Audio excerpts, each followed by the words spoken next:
This video is sponsored by Ram Ram Group of Companies, co-sponsored by Nature House and Bhaiya Ji Silver Coated Ilaichi। Akhilesh ji Yogi ji को काहे लपेटे में ले रहे हैं। योगी जी ये थोड़ी जानते थे कि वहां इजराइल में जो युवा गए हैं वो फंस जाएंगे। देखो ये भारतीय जनता पार्टी को आप जानते नहीं, ये सत्ता हथियाने के लिए अपने लोगों की भी हत्या कराने का काम कर रहे हैं। क्या ये वही एक मजदूरी मिल रही थी? मालूम था ये वहाँ झगड़ा होने वाला है। सुरक्षित लोग लाएंगे ही ना, उनकी भी जिम्मेदारी है। मुख्यमंत्री हैं, वो जानते हैं मुझे जवाब देना होगा। उनके बस का नहीं है, वो विदेश मंत्रालय लाएगा, ये नहीं ला पाएंगे। जानबूझ के वहाँ झोंक दिया, किस लिए झोंका जाके? प्रधानमंत्री जी घूम रहे हैं, हो सकता साथे लेके आए हैं उधर से। ऐसे निकम्मे प्रधानमंत्री से ऐसा सोचना भी मूर्खता ही है। नमस्कार, आप देख रहे हैं खबर चौक और मैं हूं अमन सिंह वत्स आपके साथ। इजराइल में 5000 से ज्यादा युवा जो थे उनको रोजगार मिला था, योगी सरकार ने उन्हें भेजा था।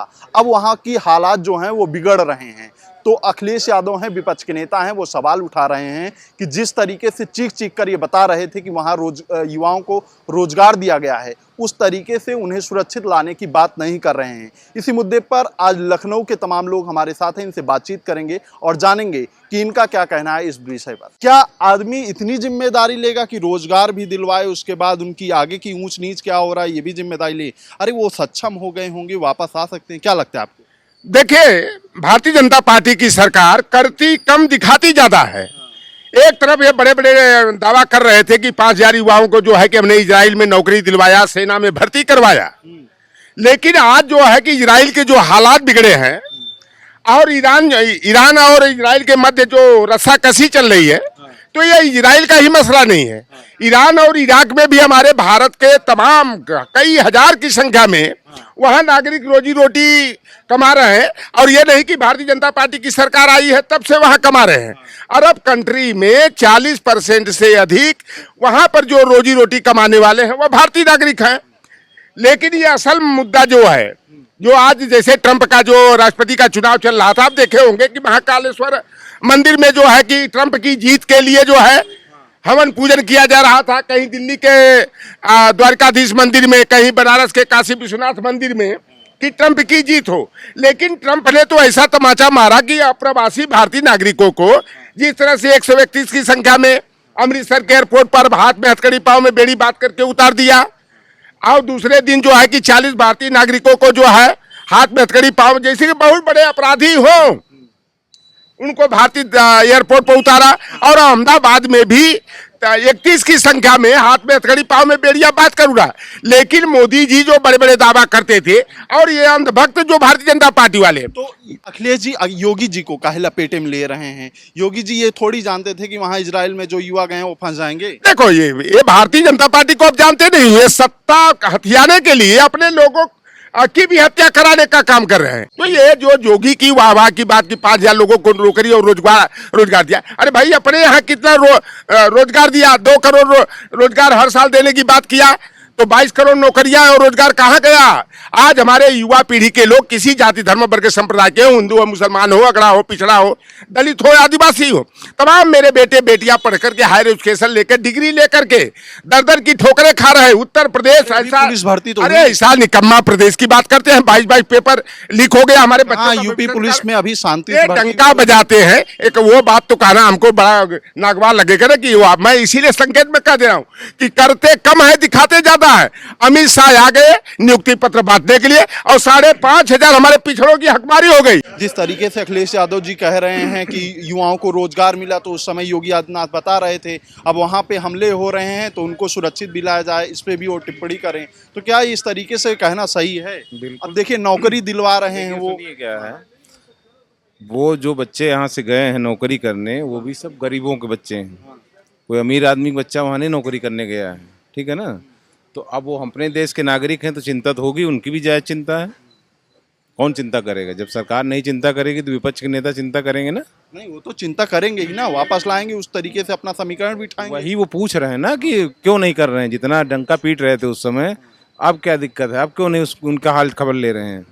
भाई वहाँ तो युद्ध चल रहा है 2 देशों का, और लोग भाग रहे हैं। हम तो जो तमाम वीडियो आए हैं उसमें तो देखा है कि लोग सामान ले लेके भाग रहे हैं, सारे विदेशी लोग भाग रहे हैं। अच्छा, आपको क्या लगता है कि सरकार इतनी निरंकुश हो जाएगी कि अपने लोगों जो वहाँ फंसे हैं उनका हालचाल भी नहीं लेगी? सरकार कोई पॉलिटिकल लीडर थोड़ा सा अपराधी बैठे हैं, अब अपराधियों से क्या उम्मीद कर सकते हो आप? मुख्यमंत्री हमारे कौन से अपराधी हैं? कितने मुकदमे थे इनके पहले? मुकदमों की बात थोड़ी है, दोषी वो क्या वो पूजा पूजा पाठ करने के लिए लगाए गए संत हैं, महंत हैं। संतों मुकदमे होते हैं क्या?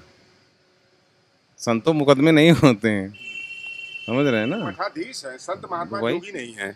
ये संत महात्मा जोगी और सन्यासी का गुणवे नहीं है बिल्कुल। अरे ये मठाधीश है, और मठाधीश जो होता है ना, ये तानाशाह और सामंत के चाल चरित्र वाला होता है। जोगी जी में तनिक भी दिखाई देता है कि संत का चरित्र दिखाई देता है, तनिक भी उनके चेहरे पर ममता और भाईचारा का भाव दिखाई देता है। बिल्कुल भाई दिखाई देता है। बिल्कुल। अरे अभी कुंभ हुआ था, वो भावुक हो गए थे। अरे वो घड़ियालू आंसू बहाना, ये बहुत बड़े नाटकबाज हैं। और 2007 में तो गब्बार एकदम पुक्का फोड़ फोड़ के रो रहे थे सदन में।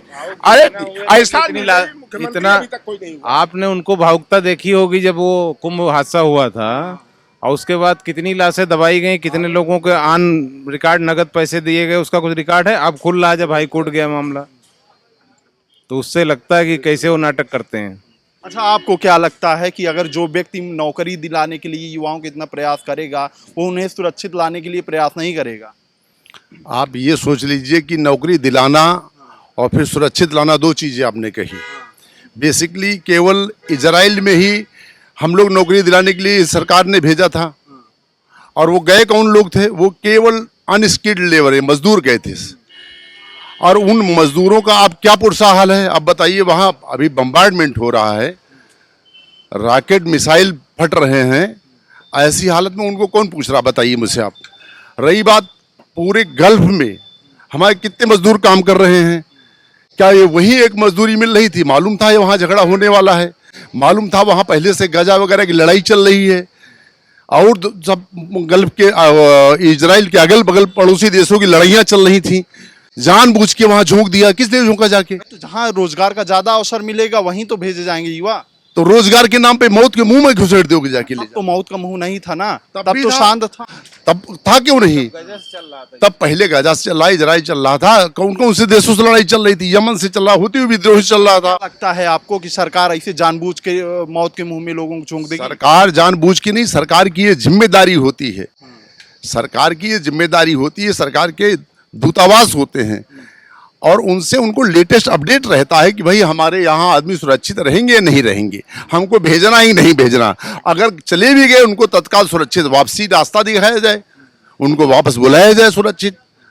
वो तो लाएंगे ही ना, अपनी तरफ से तैयारियां करेंगे, जिस तरीके से उन्होंने भेजा है उस तरीके से कोई ना कोई व्यवस्था करते होंगे। ये व्यवस्था क्विक होना चाहिए, जब तक व्यवस्था करें तब तक तो वहाँ काफी काम लगा देंगे वो, इसलिए व्यवस्था तो त्वरित करना चाहिए ना। माननीय मतलब हमारे नेताजी भी कह रहे हैं कि भाई बहुत ढोल बजाई गई थी जब गए थे, आप जल्दी से उनको वापस भी लिया सुरक्षित, यही कहना है।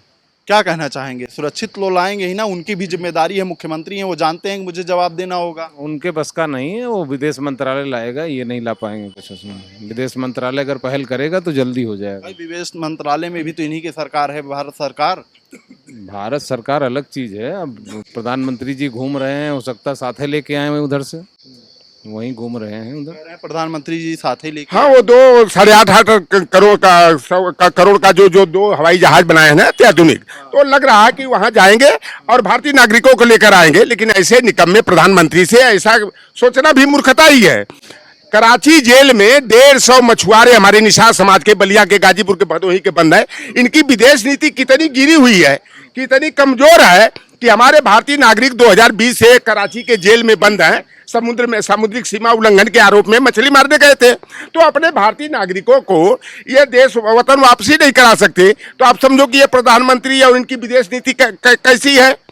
ये तो ये केवल लोगों की मौत पर ये राजनीति करने का काम करते हैं। आपदा में भी राजनीतिक लाभ की तलाश करते हैं, अवसर की तलाश करते हैं, और इस प्रधानमंत्री से हम लोगों को तनिक भी भरोसा नहीं है। 2 बार सरकार हो गई इनकी, अगर लाशों तीसरी बार प्रधानमंत्री है, तीसरी बार हैं, अगर लाशों राजनीति करते होते तो इनको बार बार लोग चुनते। आप ये समझो कि पुलवामा की घटना कराकर 2019 का चुनाव प्रधानमंत्री देखिए, ये जनता हमारे यहाँ की ना थोड़ी सी पढ़ी लिखी कम है और उसका नाजायज फायदा उठाते हैं। लेकिन ये जो 400 पार 400 पार का नारा दे रहे थे 2024 में, पूरी तरह से जो है कि इनकी लंगड़ी सरकार यह है।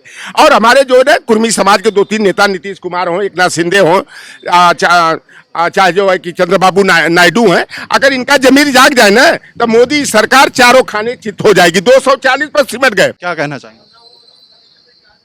अब क्या कहा जाए ऐसे लोगों को, उनसे उम्मीद कोई नहीं किसी को। अच्छा, उम्मीद नहीं है, वापस नहीं ला पाएंगे अपने लोगों को।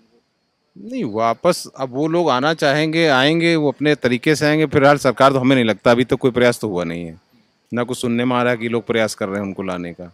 अरे करेंगे वो ना, उनकी अंदर की रणनीति होगी किस तरीके से काम करना। वहाँ जब खत्म हो जाएंगे सब तब करेंगे क्या भाई? अगर आपको अपने नागरिकों की चिंता होती तो अब तक वो आप कर चुके होते, उसका कुछ न कुछ तो सरकार की तरफ से बयान आया होता कि हम ऐसा कर रहे हैं, वहाँ खतरा है। अपने नागरिकों को वहाँ के दूतावास का बयान आता कि सारे लोग अपने दूतावास से संपर्क करें। कुछ आया आप लोगों को जानकारी? नहीं, अभी तक तो नहीं आया, लेकिन रणनीति बनने में समय लगती है। किस तरीके से उनको वापस लाया जाएगा सुरक्षित। जहाँ युद्ध हो रहा वहाँ कौन सी रणनीति पे? वहाँ तो फर्स्ट प्रायोरिटी होती है कि अपने लोगों को बचाया जाए। पहले सबसे पहले तो यही होता है ना, अगर कोई दुर्घटना होती है तो सबसे पहले अपने लोगों को बचाने का हेतु किया जाता है। तो वो तो कुछ कर नहीं रहे, अभी तक नहीं आया। 3 दिन हो गए, 4 दिन। ठीक है, तो ये तमाम लखनऊ के लोग थे जिनका साफ तौर पर ये कहना है, अपने अपने विचार हैं कि जो वहाँ फंसे लोग हैं उन्हें सुरक्षित वापस लाया जाए और सरकार जल्द से जल्द ये रणनीति बनाए कि कैसे उन्हें सुरक्षित लाया जाए। इस बातचीत में इतना ही। देखते रहिए खबर चौक। शुक्रिया। New Public Inter College Lucknow. Admission open. For more information, call 0522 282232 or 7755 089585.